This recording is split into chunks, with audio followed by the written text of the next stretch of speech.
She was the biggest fucking pop star in the world.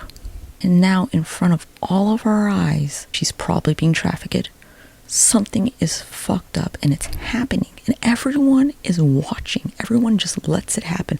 Just turns a blind eye because you know what? It's a lot easier to believe nothing's happening. It's a lot easier to not see the world for how fucking disgusting it is.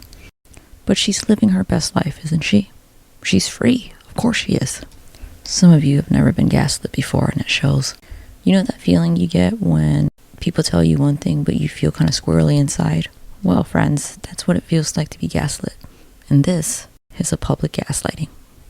If you're already a listener to this podcast, this isn't anything new to you. But if you're a new listener who's already angry with me, well, that's what cognitive dissonance is called. Would it surprise you if I told you that you're reacting violently to this because you're like every other trauma survivor? Someone has told you something for X amount of years, and of course you believed it because you're a good person. But now you realize everything was a lie, and that's painful. I get it. So you know what's easier to do? No. You're stupid. You're full of shit. You're so fucking crazy. You're a conspiracy theorist. You don't fucking know shit. Okay. Well, I know that you are reacting in a way that a lot of people have. And how you are reacting is not crazy. It's actually a normal response. Because as human beings, we kind of think, no, I think everyone else has my back. No one's like super evil and super selfish. But the cold reality is they are. Look what they've been doing. Look at how they've been masquerading. No, that makes no sense. It would be easier to put down this group of people who are ruining everything than to believe and really understand the world we live in. It's ugly. I spoke about this before, but I don't think I've ever published it. Actually, I think I filmed many segments of this thinking that I wanted to make a video. I firmly believe that what we allow to happen in daylight matters. But here's a question for you. If we allow this to happen in broad fucking daylight, where everyone can fucking see, what do you think happens at night? What do you think happens under the cover of darkness? Where there's a little bit more leeway, where there's a little bit more room for someone to be a little bit more fucking wicked.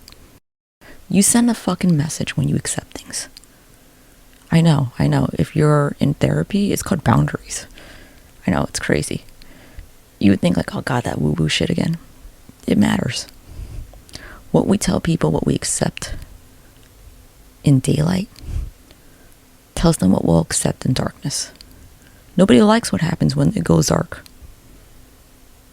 But you can tell those sick fucking people out there in the world that you're okay with this happening in daylight. Because I'm not. Because if they could do this to her, what's to stop it from happening to you, your loved one, your family, your friends? She was the biggest fucking pop star in the world at one point. Loved worldwide, and we were all watching. And some of us aren't doing a goddamn thing. We're just easier to live in our lives of delusions. So don't do it for this random pop star. Do it for the fact that every day that you let something happen to someone that everyone can see makes it a little bit closer that it could happen to someone you love. But we're telling people, yeah, you could do this to the biggest pop star in the world and nobody would give a fuck. So yeah, you can call me a conspiracy theorist, you can call me a clout chaser. At least I give a shit. At least I'm not letting this happen in broad daylight and just turning around, pretending like it's not happening. I don't know. Just a little bit food for thought for you all.